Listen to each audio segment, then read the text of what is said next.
Ladies and gentlemen, a very warm welcome to you. You're watching another episode of Encounter. Today, our guest is Dr. Krishnamurthi Jayanna. He's come all the way from India and he speaks on heartfulness. Dr. Krishnamurthi, thank you very much for being here and thank you for taking time out of your busy schedule in Mauritius. My pleasure, and thanks to you and the Encounter team for having us here. It's such a pleasure. Dr. Krishnamurthi, I've heard of the terms mindfulness, positiveness, genuineness, and heartfulness is a new term that I'm coming across. Can you share with the audience watching us at home, what is heartfulness? Great. Heartfulness is the terminology we use for the heart-based meditative practices that we have. And the terminology may be new, but it's got its roots in one ancient Raja Yoga system of meditation. The first time codified by the old sage Patanjali. He categorizes and codifies 8-step Ashtanga Yoga. The 8 limbs of Patanjali Yoga Yes, Sutras. yes. So heartfulness in its original name called Sahaj Marg or natural path was a simplified and a modified version of this 8-fold path, starting directly with the system of heart-based meditation, that is the 7th step, and achieving the state of super consciousness or samadhi. And in the recent past, yes, looking at the universalism of this practice and looking at the way it is spreading across the kind of interest that it is generating, recently the new terminology of heartfulness has been used at a more official level. But as a practice, it has been there for a long time, and as a registered entity, it's close to 75 years now, with the roots in India, but now spread across, I would say, 160 countries across the globe now. Who has coined the term heartfulness? How did it start? Great. Our current global heartfulness teacher, his name is Sri Kamlesh D. Patel, and we dearly call Dhaji. And he lived most of his life in the US. He was a pharmacist, he was a businessman, but also a sincere spiritual seeker. He was somebody who blended science and spirituality, excellent, curious observer, extensively documented. When he took up the leadership of this institute, and his thinking and his guidance that heartfulness as an entity, as an organization, we have been able to register. And the practice also is offered to people from all backgrounds across the world in the name of heartfulness.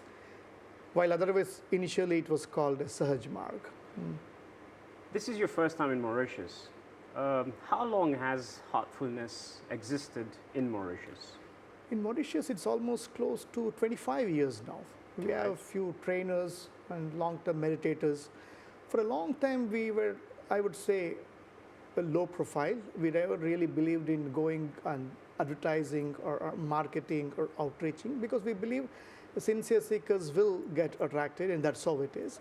But in the recent past, I think at organizational level, there is a shift. Looking at the needs of the world, we realize that heart is missing in things that people do. And everyone craves to bring the heart, but the current day lifestyle, the stress, the targets, the deadlines really doesn't allow the mind to settle and connect with the heart. Recognizing this, we feel there is an obligation on our part to go out to meet the communities in various formats, the corporates, the children, the schools and students, teachers. And now we're more proactively reaching out to people. There too, I think what we do, we offer a practical experience of meditation, present the science and research. We have a strong research and science backing our, and then leave it to the individual choice of the individuals to really take it, embrace it and take it forward. Well, you mentioned earlier that you're a volunteer for almost 20 years. Right, yes. right. What do you do in your professional life then? Professionally, I'm a medical doctor and a physician. I'm trained in community health or public health. I worked with some leading universities in Canada, in India. I have some projects that we have done with WHO, mainly in the areas of reproductive, maternal, newborn, child health, infectious disease. That often brought me to Africa as well and Caribbean. And that's on the personal side of, the professional side of things. Off late, I'm also venturing into what we call integrative medicine. Having been a practitioner of yoga, meditation myself, I've set up my own integrative medicine initiative where the modern medicine, the Ayurveda, yoga and meditation, we all bring it under one roof. So we really address the physical to inner spiritual dimensions of clients and families as a whole. So it's one big circle where you're trying to help people improve their own lives. Yes, yes, yes.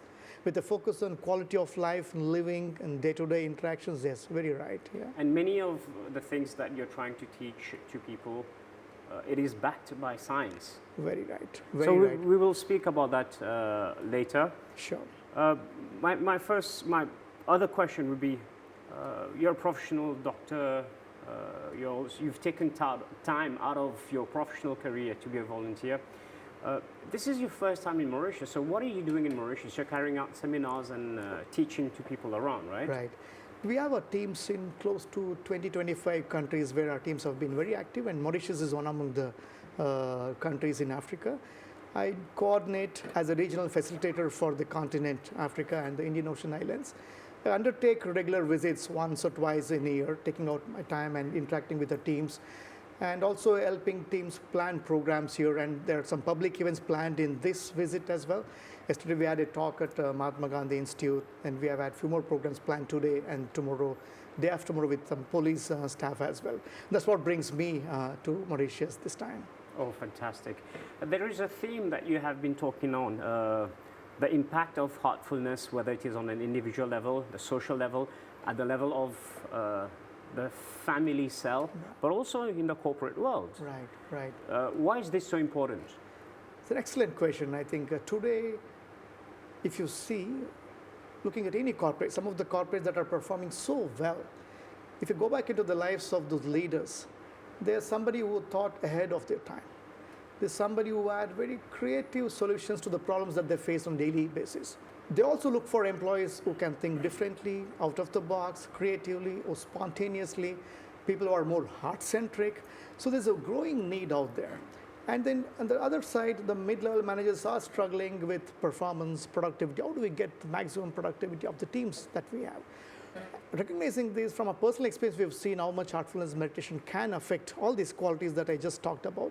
What we have done in the recent past is develop some customized modules for corporate. We call it Corporate Heartfulness Connect, or Heartfulness at Work modules, which are based in practical experience of meditation, some neuroscientific theories around decision making and work-life environment and things like that. And we have a bouquet of options, a 1-day or a 3-day or a 12-week module for the corporates. And across the world, in most of the countries, we have offered this, and we really had some very interesting results and experiences that people have shared. It seems to me that the core subject is the heartfulness meditation. Right. What is the heartfulness meditation? Great. I can talk about it, or probably I can take you through an experience. In the process, if the viewers also can probably walk through the experience. Do you want me to talk about it, or do you want me to give an experience directly and then talk about the probably? Let's experience it and then we can talk about it. Great, All great. right. Before we get into experience, I would like to take 2 minutes to really tell the viewers what we would be doing. Sure. Basically, meditation has very different connotations. For some, meditation is thoughtlessness. For meditation is simply awareness. For some, meditation is being conscious of one's breathing and things like that. In heartfulness philosophy, what we realize, heart, when we refer to heart, yes, we start with the physical heart, but we really look at the heart, the center, the real self of the individual. We believe the mind that's always wavering in nature needs a place to rest. Can there be a better place than one's heart to center the mind or the anchor the mind? Why there? Because we also believe heart is the seat of a lot of qualities. We often recognize people, the character with the heart, right? Intelligence is great, but if intelligence is backed by the vision of the heart, by the qualities of the heart, it can be even greater. That is what we would do. To really make a journey into the heart within, it's important that the body and the mind are in a relaxed state first, and then we get into a meditation. So what I would like to do is walk you through a relaxation phase first, and then guide you into the meditation. Let's begin. Close your eyes, everyone. Sit comfortably. Breathe easy. Let's begin with your feet. Feel the energy from the Mother Earth entering into your body through your feet. Your feet, the ankles are relaxing. As the energy moves upward, your calf muscles are relaxing. Your thighs, the lower back, and the upper back. Relax your abdomen and the chest. The shoulders are melting away. The arms, the forearms are relaxing. As the energy passes through the fingertips, feel the relaxation in the fingertips.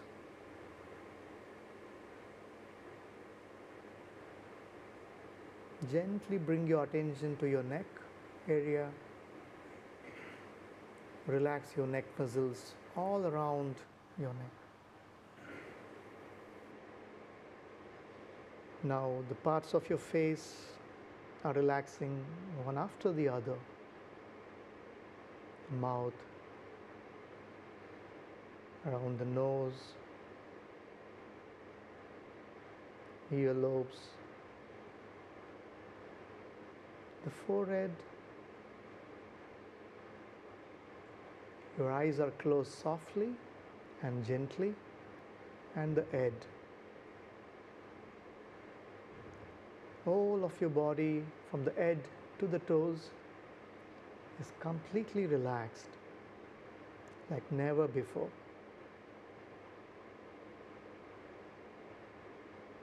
Now let's go inside. Your mind is calm and relaxed.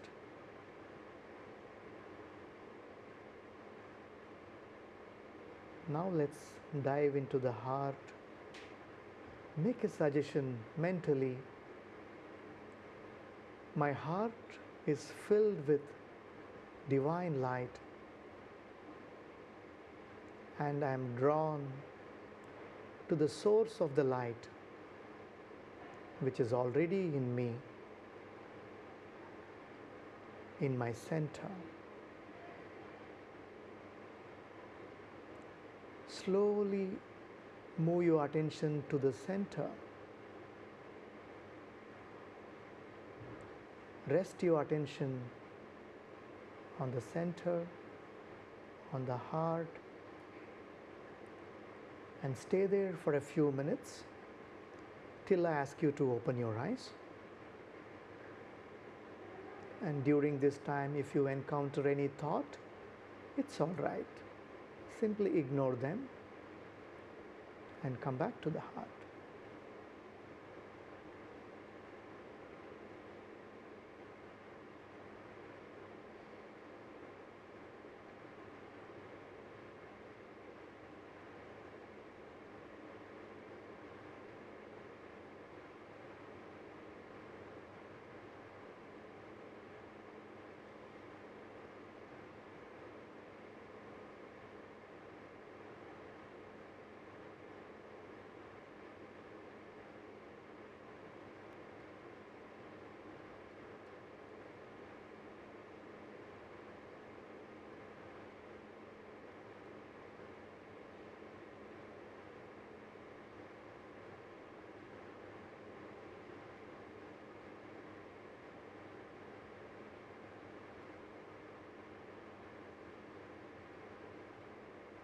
And slowly, as we come to the end of the meditation session,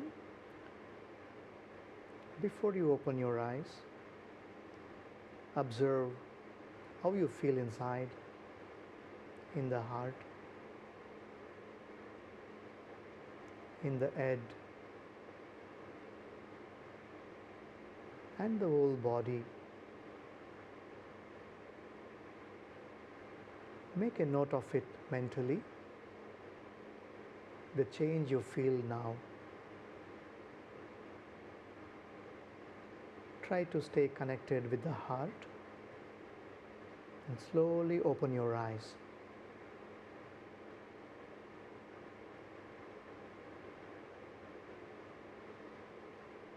How was your experience, Roshan?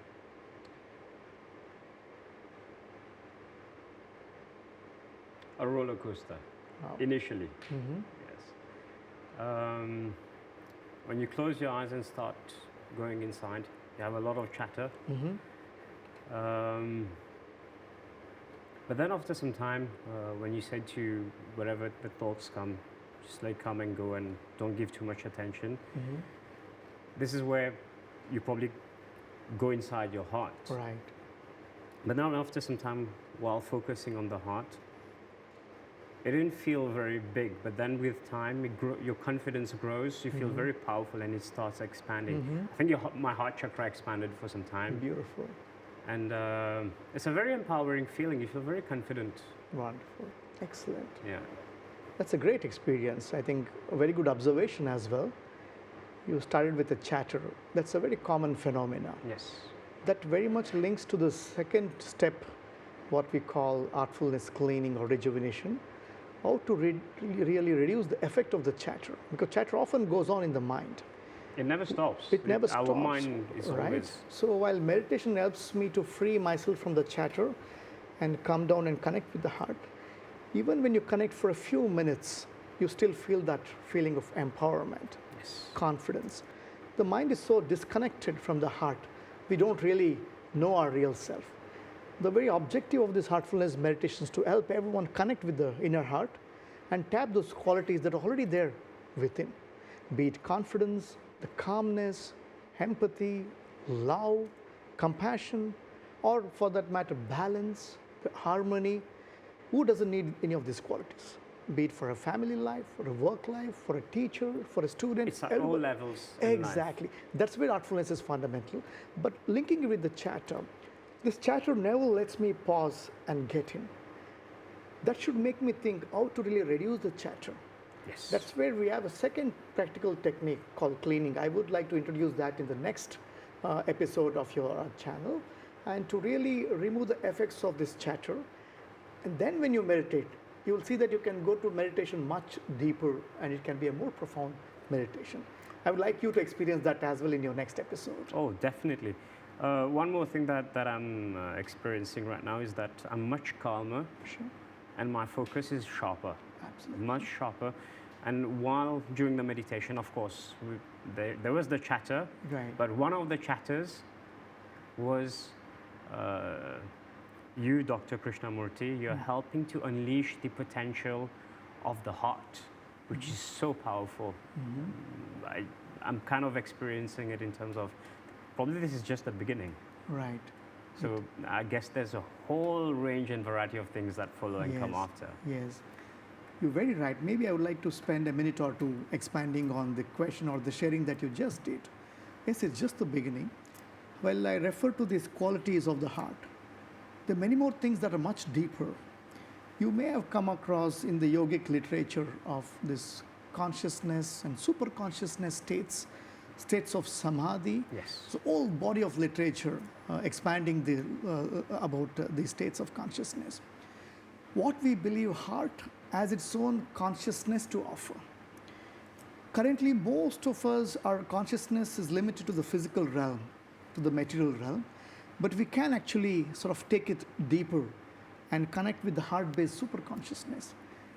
That in Swami Vivekananda's terms, it's infinite sky of superconsciousness. He defines in one of his lectures, we as human beings operate through a thin film of consciousness, which is sandwiched between the ocean of subconscious and the sky of superconsciousness. And artfulness meditation is actually a practical tool to really surpass the subconscious, go beyond it, and get into the depths of the superconsciousness. And day after day, when you meditate over a period of time, when you actually awaken these consciousness states of, you felt very calm. Imagine after a few years, when we go deeper and deeper, there is a certain degree of depth of calmness that you feel. Now you bring that out into your daily work. The whole purpose of meditation is, I meditate, acquire a meditative condition. Now I operate from that condition during the day. I bring this condition into my daily life. It becomes your foundation and it keeps changing your vibrations on a daily basis. You said it beautifully. Each meditation and the condition that results is a stepping stone for me to step my foot upon on the world that day. Next day when I meditate again, there's a next stepping stone that I am offered. Now think of this infinite layers of stepping stone that are available within. If we can start taking recourse of those foundations, Yes. imagine the implication, the impact on the world that it can result in. Oh, that's fantastic. So this is probably the message that you're trying to share Yes. with people around. Very true. I have to ask you this question. When did it start for you then? For me, it's in the year 1997. I was a medical student back in India, and that's when I came across this method. And initially, yes, being from a science background, skeptical, intellectual, I'd already testing many things. I was visiting Ramakrishna mission, meditating there in their meditation hall. I was visiting ISKCON. I was a voracious reader of Swami Yoganand, Swami Vivekananda. So you were already a seeker? I was in a way, and while the seeking was there, yet my pursuit of meditation to begin with was to look at how practically it can help my career, my studies, and it was multiple of these things that influenced me. It makes when I sense. stumbled upon this course, method. yeah. 3 to 4 months of practice, I could realize that it's really very deep. I could also see the effects that it is having in my communication, in my behavior, in my work environment, in my college environment. That's when I realized I should really harness and get to the depths that it can. So yes, the journey that began then and is continuing. I would still like to say I'm explorer, actually making me more and more humble and insignificant. There's so much more to uncover and bring out. Day after day, my insignificance, my humility is actually growing, if I can say. So it's It is growing from within and it does not matter on the outside. very true, very true. You practice this meditation every day for the past 22 years. Right, right. How long do you practice it? Initially, I used to practice for half an hour, 30 to 35 minutes, 40 Yeah. minutes, but my work involves a lot of travel. Sometimes it used to get interrupted. Yes, like any other person, I had my challenges, but the beauty of this practice is there is no strict do's and don'ts. It says it's great if you can do it, fix a time, fix a place. If you can't, do whenever you can. It's perfectly fine. There's a lot of flexibility around. Second thing is, doesn't matter which religious or spiritual or any background. Whatever you do, you need heart to do anything.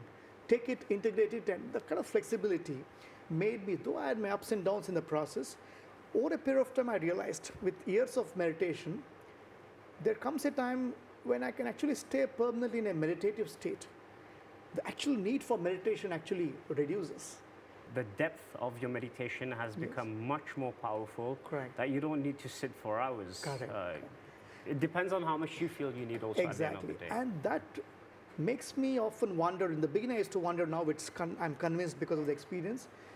There is one fundamental energy that is at work in the Heartfulness meditation called yogic transmission, Of course. which makes this meditation very effective, helps us get into the super conscious states of samadhi very early, and fairly few years of practice, sometimes much quicker, you can achieve a certain sense of permanently meditative state.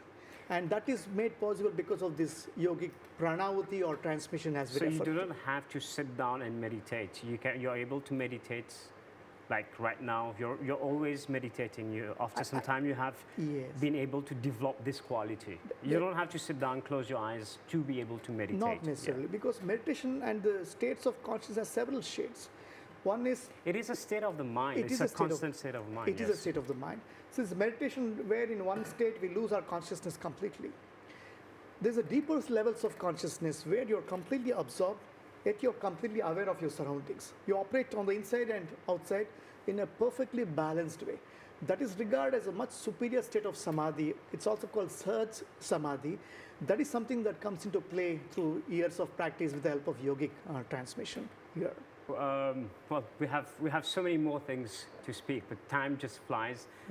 We have unfortunately come to the end of this first episode, but please don't go anywhere. We'll be having a second episode for our viewers. We will speak about the second phase that you mentioned, but also we will talk about how meditation has improved your life in terms of you sleep less, I'm guessing. They say that meditation makes you more intelligent. You're able to navigate through life. They say better, but we'll hear about your experience in the second episode. And as I said earlier, the cleaning process that helps to reduce the effect of chatter, and then when you practice meditation, you yourself can appreciate the effects of meditation, and that can be experienced. I'm sure the viewers will appreciate the tips that they can adopt in their lives on a daily basis.